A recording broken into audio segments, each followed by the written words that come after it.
What is going on, YouTube? Welcome back to Fireside Rangers. I'm your host, Eric Wilson. Today, joined by my two co-hosts, Will Cohen and Dylan Vigna. Welcome back, Dylan.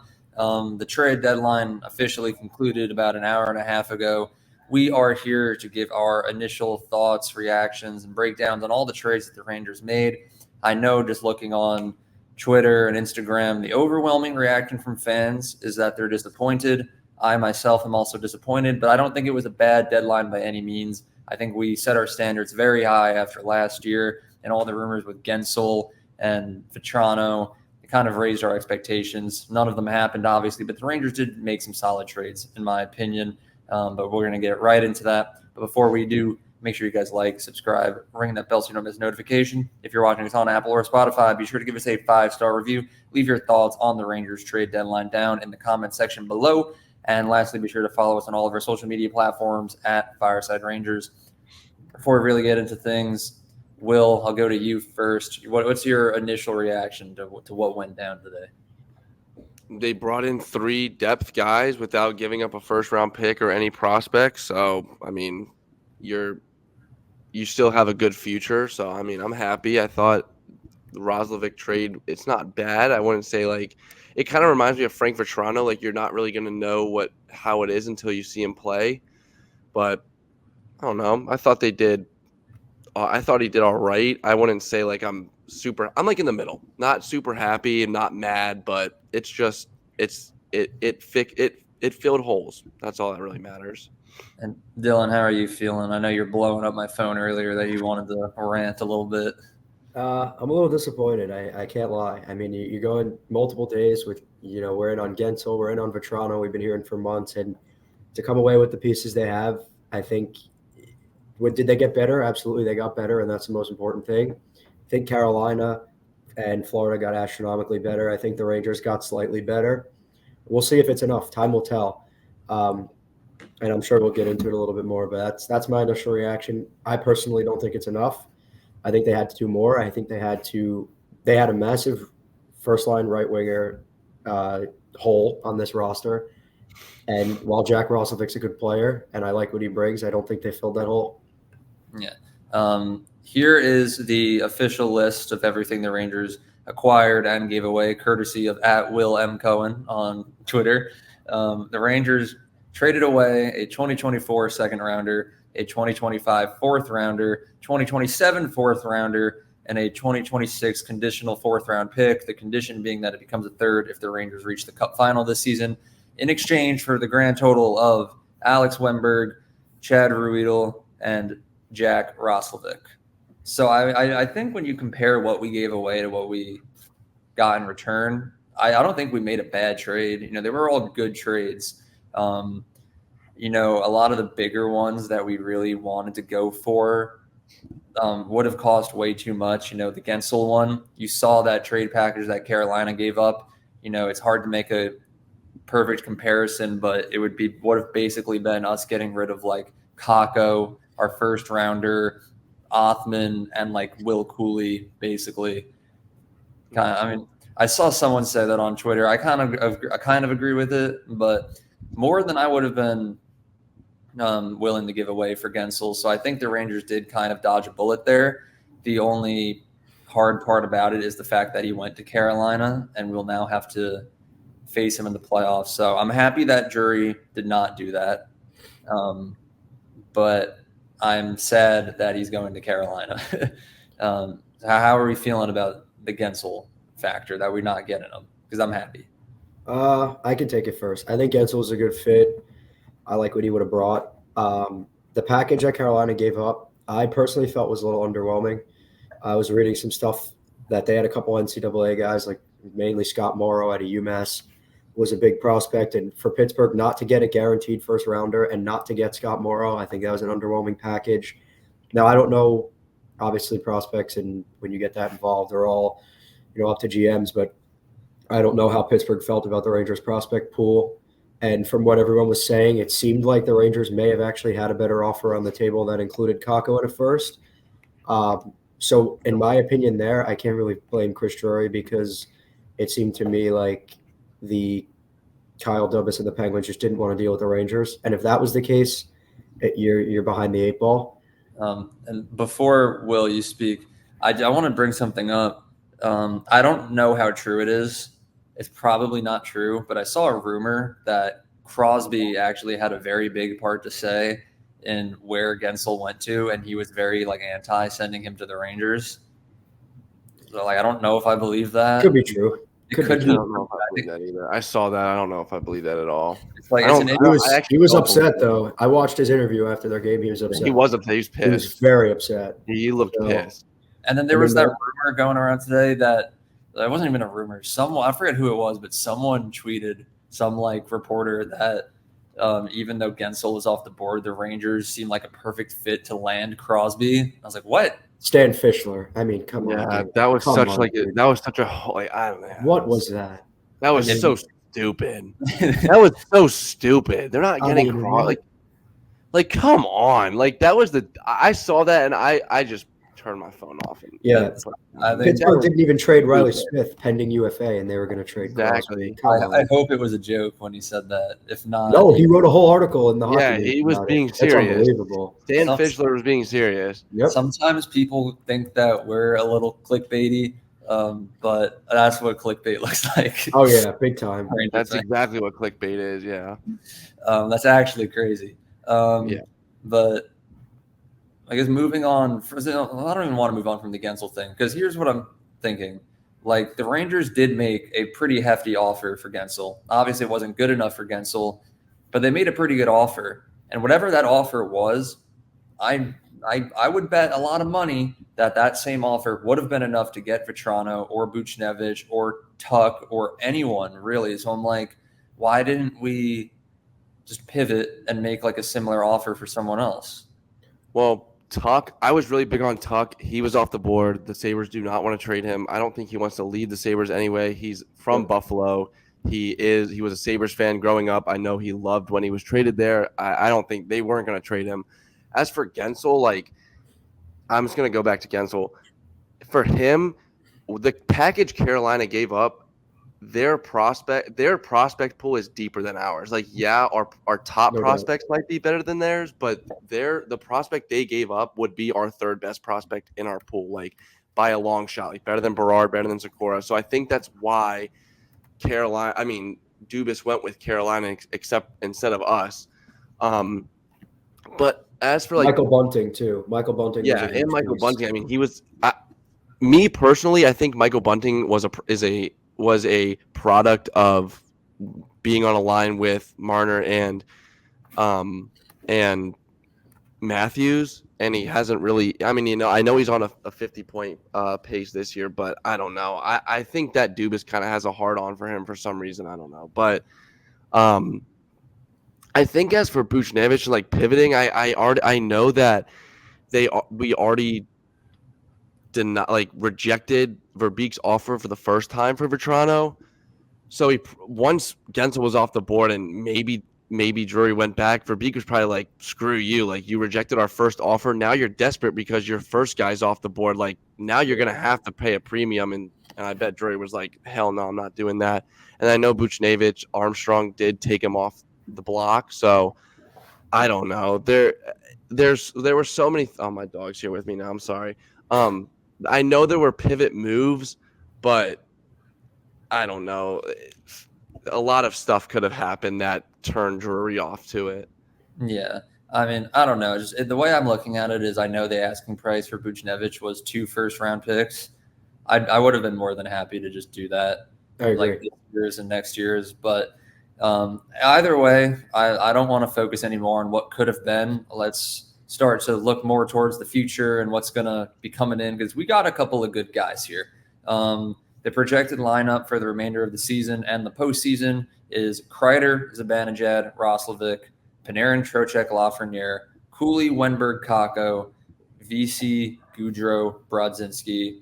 Defense stays the same with the addition of Rubiedel as, I guess, a 7th defenseman. Yeah. Quick and Igor, obviously. So let's talk about that first line, the addition of Roslovic with Kreider and Zibanejad. I don't mind it. Will, earlier you made that point that the Roslovic trade right now kind of seems like what the Vetrano trade was when we first did it 2 or 3 years ago.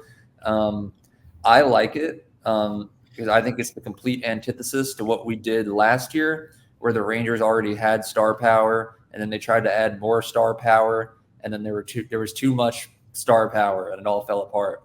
So I think Roslovic is a nice complementary guy. He's pretty speedy. He's crafty, and he's not the guy we all were praying for, but I think he will benefit that first line. Hopefully, get Kreider and Zibanejad going. As much as I hate to say it, I think the fate of the season does kind of really lie in Kreider and Zibanejad's hands. Like, can they just wake up and start producing? But I like that first line. I'd say, how are you feeling? I like it too. I think Rozovic's he's speedy. He's a good passer. And I also think you don't have to put Rozovic on the first line. I mean, you could put Kako up there too, keep him up there, just see what happens, I guess. But I really like Rozovic because I think it's kind of like Vetrano. Well, I don't know if he'll be exactly like him, but that's what I get the sense from it is he's going to be like Vetrano. And I know it's not like Gensel or anyone else, but last year, look what happened. Like you said, we got star power and we got bounced in the first round. It didn't work out. Now we're going back to what we did at the 2022 deadline. And I know that we kind of were riding Igor's, coattail those playoffs, but it worked and it got us to the Eastern Conference Final. So I don't know. We have the star power, and you just have to hope that Mika and Kreider figure it out, because now our depth is a lot better, and teams who win the cup have very good depth. So Yeah, that's my thoughts on it. Dylan, I'll let you give your thoughts in a second. I just want to say NYR Louis did tweet out saying that Wenberg, Roslovic, and Ruedel sounds a lot like Kopp, Vetrano, and Braun. Yep. I think it's a very comparable deadline. A deadline that did bring us to the Eastern Conference Finals and 2 games away from making the Stanley Cup final. But I think that the team we have this year is a lot better than that year too. So I don't know, Dylan, how are you feeling about that first line? I am not 100% sure that they're going to put Roslovic up there, to be honest with you. I think for whatever reason, Chris Drury has made and tied himself to Capo Caco at this point. And I think that because of that, I'm very scared, to be honest, because it's like I was describing it to my friends before in my housemates that I live with, but it's like taking the square peg and trying to put it into the round hole. It's never going to work with those.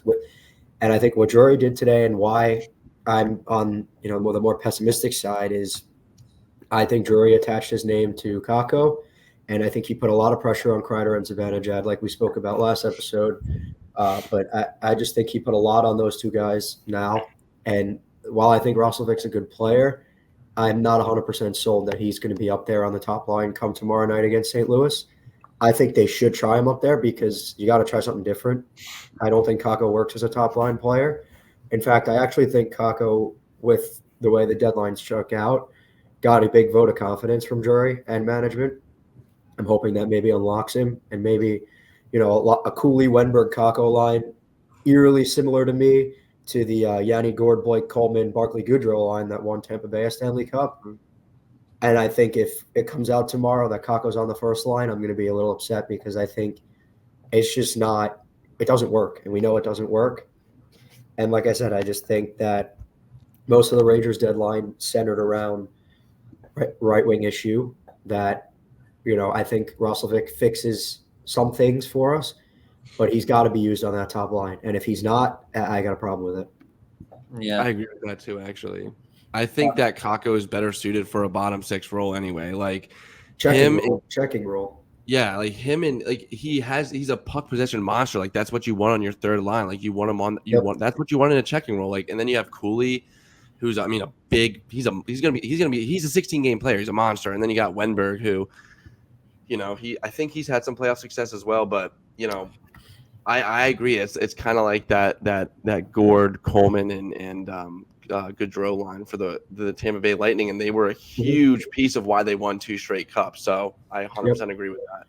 Yeah. Also, not to cut you guys off, but the official announcement from the Rangers just came out. Blue Jackets are retaining 50%. I know we were talking about how are the Rangers going to be cap compliant before we jumped on here, and that's how.